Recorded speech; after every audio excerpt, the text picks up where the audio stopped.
Hey guys, Drift0r here. I'm really not feeling very good right now, so this is going to be a very low energy commentary.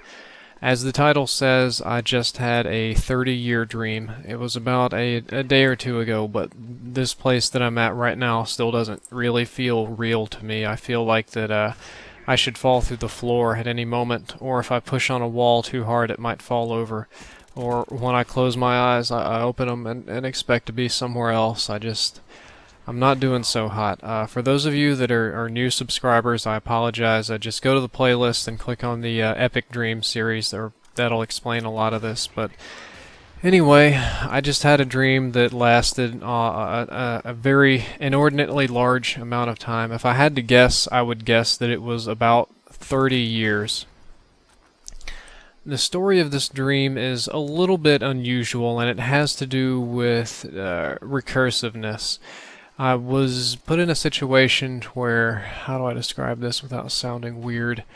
Kind of like an alternate reality from here. I lived with my fiance still, but we lived in a big city in downtown where we had a nice apartment, and there were lots of little shops around us. So you go upstairs to get in the apartment and through hallways and things that I'm not accustomed to. And there is a setup to this story in which I have to repeat the same set of actions 4 times. It starts with me being a paranormal investigator of all things, the guy with the cameras that wave around the EMF meters, which they do very improperly. You guys should know that's really not how those devices are supposed to be used. And I have to investigate a haunting at a gas station right down the street from where I live. And actually I have to do 3 buildings right by where I live. Do a gas station, a mom and pop grocery store, and a library. Kind of like the library from Ghostbusters. Might have been inspired from that. And I do it the first time through. I make all 3 stops in the day, and it's very mild stuff. Like I get a little weird tick on the EMF reader. The little the voice recorder picks up some stuff. Nothing too interesting. And I get to my house, and a few books fall off the shelf. Jessica gets scared, and we run away. And when I set foot out the door, everything goes in reverse. Time rewinds and goes backwards, and I go back to the starting point, but I don't have any of those memories. And I do it again. This time it's more aggressive. This time there's some knocking, some chains dragging in all 3 of the locations. It's scarier. I get to the house, and this time it's not the books that fall over, it's the bookshelf, and it scares Jessica again, and again we run away. And it's about the time the bookshelf falls over that I get all my memories back of the previous day, which I had to rewind through. And it sinks in. It's weird to remembering different things, and it sinks in, and it's really, really strange. And I was more scared than her. I remember grabbing her by the arm and running out the door. And as soon as I get out the door, I set my foot on the ground. Everything goes in reverse. I remember it being all reversed and going backwards, same thing. And I start off fresh again with no memory of what happened the previous 2 times. This time it's even more aggressive. There's like a loud knocking and banging in all of the places, and the voice recorder's picking up threats, and it's scarier this time around. All 3 places scarier. This really shakes my day up. I'm really worried. And when I get home, it's not just the bookshelf that's fall over. It's all the books fly off the shelf, and then the shelf falls over, and then there's this loud knocking, and this time there's a new feeling associated with it, a feeling of absolute dread and terror, something that you can feel in your stomach that's an upheaval of sorts. And it's really disturbing me, and when I get back in my own house, I again get all the memories from the other days, and it's starting to sink in that I'm dreaming, and this isn't real. But even when you realize you're dreaming, it doesn't always change how you feel, and things get a little chaotic. So again, I'm grabbing Jessica by the arm, dragging her out of the house, but this time as I'm running out of the house, everything is kind of in slow motion. It feels like I'm dragging, like I'm barely able to push through time to get her out of the house. And when I look behind me, there's something behind me, some sort of dark blob that I can't quite focus on the corner of my eye, but it's very, very malicious, very scary.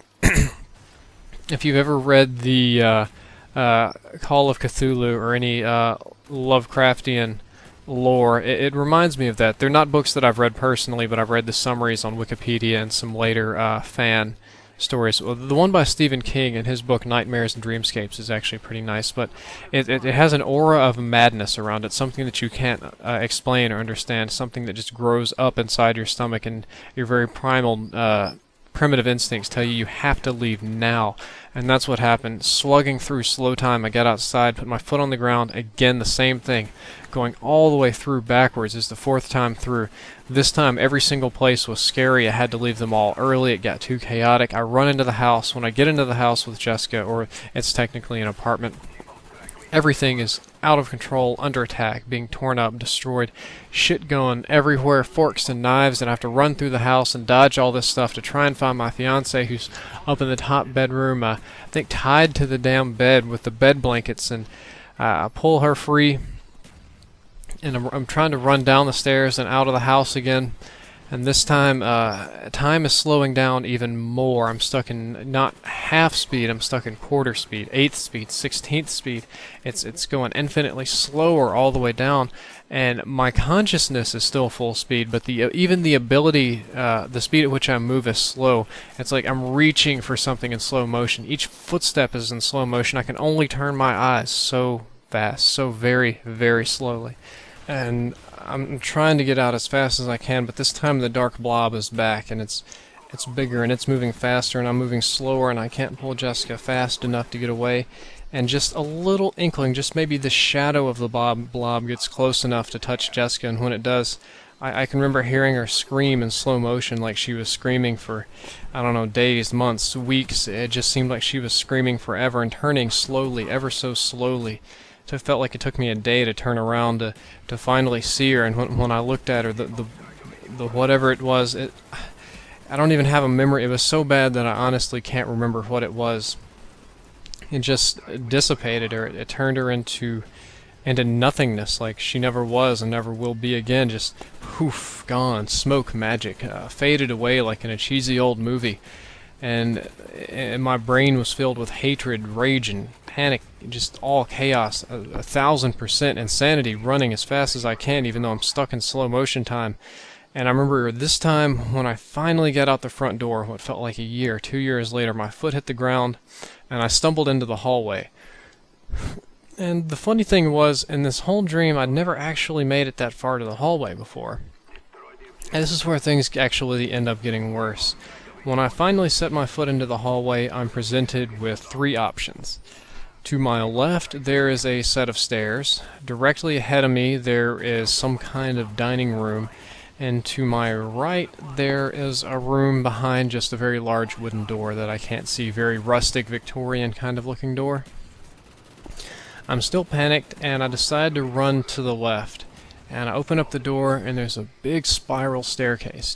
It just goes up and up and up, and I can hear whatever's in the other room just coming, like there's a lot of noise. And more than just noise, I can feel it.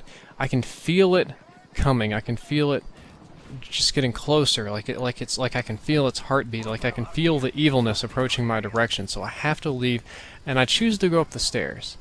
And I'm running up the stairs, but the stairs go on forever. They just keep going and going and going, but I'm scared. There's something behind me.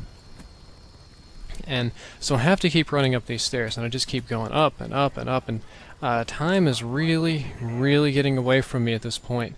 And it feels like I'm running up the stairs for just ages, just years, just going up these stairs, just step after step after step after step, like I've lost my own will, like I can't stop.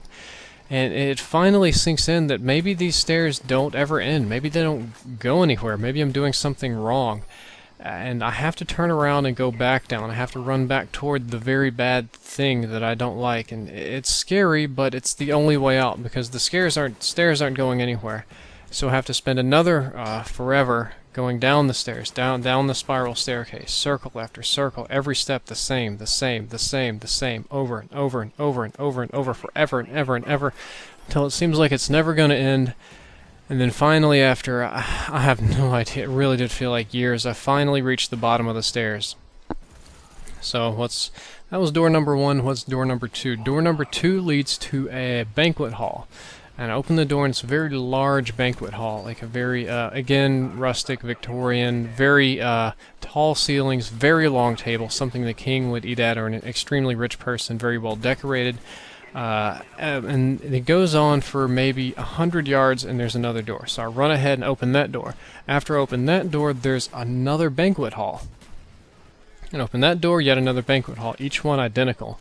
And I can look back behind me and see the last 2 or 3 banquet halls. So run, open 10, 20 more.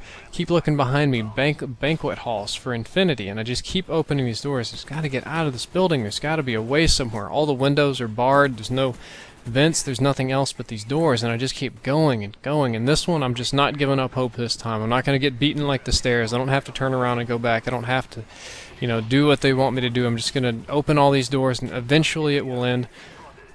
I must have ran down that hallway for, I can't tell, man, maybe like 3 years or something, and it never ended. It just never really stopped, and I had to give up again and turn around again and go back through thousands, millions of banquet halls. Just, again, it's the same thing. I keep using these words. I don't have a big enough vocabulary to describe infinity. I don't think anybody really does, but it just never ended. And after another couple of years, I finally get back to the beginning room, and I can't help but to glance back into the apartment that I'm running away from, and this time the evil it's closer, the blob is bigger. It's still stuck in slow time, but it's coming my way. And I have to get away from it, so I have to try door number 3. Door number 3, I didn't actually know what was behind it, and when I open it up, it leads to somewhere impossible. It leads to a desert. And it's a desert that's at night, and when you open the door, there's a very large kind of stone structure, like an overhang around a pool. There's a big pool in the middle, big rectangular pool, and there's a large stone structure with some torches on it that light the place up at night. And it looks very creepy because I can't see anything beyond the darkness of the light of the torches, and this pool is rectangular starting at my end, but stretches on so far that I can't see where it ends. Everything is brick stone, very old. Who lit the torches? I don't know. The pool is a very dark color. Maybe it's sandy water, maybe it's dirty water, maybe it's rusty water, maybe it's bloody water. I can't really tell. I didn't bother to drink it. And it just goes on forever, and I don't have any other options at this point, so I just start marching that way, and I'm scared that it really might not end. But this time I have a glimmer of hope. Every, 5, 10, 20, 30 miles, there's a statue of some kind, typically Egyptian or Incan or very like an ancient civilization feeling kind of thing, but a different one. It's not the same one. It's just something different. Every single time it's something different. It helps keep me sane, helps keep the pace. I don't sleep. Yeah, I don't sleep in the sleep. This one keeps going forever. But the statues gave me hope that maybe I was going somewhere right, and it just went so far. I probably spent at least 5, 6, 7 years walking down that sand, just walking till my feet were sore and my bones were breaking and I could barely breathe, and I was about to lose my mind. And even though the statues were different, I finally lost my hope and realized that this was another dead-end infinity trap, and I had to turn back and hike all the way back to the beginning. So, after many years of hiking through the desert, I'm finally back at the beginning, where I have an infinite spiral staircase, a room of infinite banquet halls, and a seemingly infinite desert pool that's dark for reasons totally unknown to me. And I have the room that I came from, the room that I ran away from, and the darkness is there. It's the scary shadow, the blob. It's out of sight, but it's coming. I can feel it coming closer, so very much closer. But there's no other places for me to go. There's a floor, there's no windows, there's no ceiling. It's like a box with these infinite rooms. And I don't know what else to do, and it sinks in again after I've seemingly forgotten that I think I'm dreaming, that I've got to be dreaming. And a good way to test this is to test your motor feedback. Like, it's a system that gets turned off in your sleep and that your brain doesn't simulate well. So if you're dreaming and you push on a wall, you can feel the motor feedback in your arm. Your arm's telling, and your brain's receiving the signal that, hey, this isn't moving. Or if you do something like you punch a wall, it'll probably hurt in your dream, or at least it hurts in my dreams, but you don't get the feeling in the bones normally, in the joints. Not the pain feeling, but the, hey, we got pushed back feeling. That's not normally there. So I did a little bit of that, and I wasn't getting my motor feedback right. It wasn't working the way that it should be working, so I had a good indication that I was dreaming. And I'm like, alright, we're going to try pain here. So I put my right arm up to my mouth and bite down really hard and just begin to tear, and I can feel my teeth sinking into my skin and tearing and hurting. But as I'm pulling my arm away again, I don't get that motor feedback. I don't get that lasting, the extra senses, is what I'm trying to say. And I realize that I'm dreaming, but not after I've managed to get about a half bite into my arm. And then I realize, what if I'm asleep and I'm actually chewing on something that could be kind of important? Let me, stop biting, just smooth that back over and put it back in place. So that's what I did. And I'm running out of options, and the only thing I can think to do is to confront the evil in the room, to charge ahead and do what must be done. And I run full speed into the room, angry Superman, like I'm just going to go in there and punch this monster right in the face. And when I set foot in the room, time slows down almost infinitely, a hundredth of what it should be, a thousandth, maybe a millionth. It felt like I was frozen in place, yet I was still able to control my own actions, albeit at the same rate of time that everything else was changing, which means it felt like it took me, 3 weeks just to blink an eye. I couldn't look left or right. It took me eons, and I kept charging forward and through this infinite vastness of time that I do not have the vocabulary to describe. And at a certain point, the evil started to speed up, and I started to slow down, and I realized that I was heading for a head-on collision with something very bad. I could feel it. I could feel it in my bones, and it started to talk to me a little bit. All these little snippets would just pop into my brain. Something about tearing, something about ripping, something, I'm going to do this to you, and I'm going to do that to you, and these sort of things. And yeah, I had a long time to sit there and listen, and the voice was getting more and more clear, and it's the level of madness increasing exponentially. I could just knew that I was heading for something that was very, very evil, something that I couldn't possibly hope to beat, and the real fear started to sink in. I haven't really been this afraid in a long time that something terrible was coming, something terrible beyond words, beyond the English language, beyond any language, beyond a picture, beyond anything that I have the tools visually, audibly to describe. And I was in deep, deep shit. And I could feel a revulsion in my stomach, like I wanted to throw up, like it was gurgling and burning and begging me to throw up, that I just couldn't stand this. It was like a gag response, but there I am, stuck in time, moving at 1/1,000,000th speed, and can't even go forward, or couldn't throw up if I wanted to. And the voice just keeps getting louder and louder and louder in my head, and the only thing I can think to do is scream back, even though I know my mouth can't move. I think I know what it is that I'm dealing with. I mean, if I can hear it, there's no reason it can't hear me. I scream, you're not going to do shit to me. You're not going to do anything. You're too...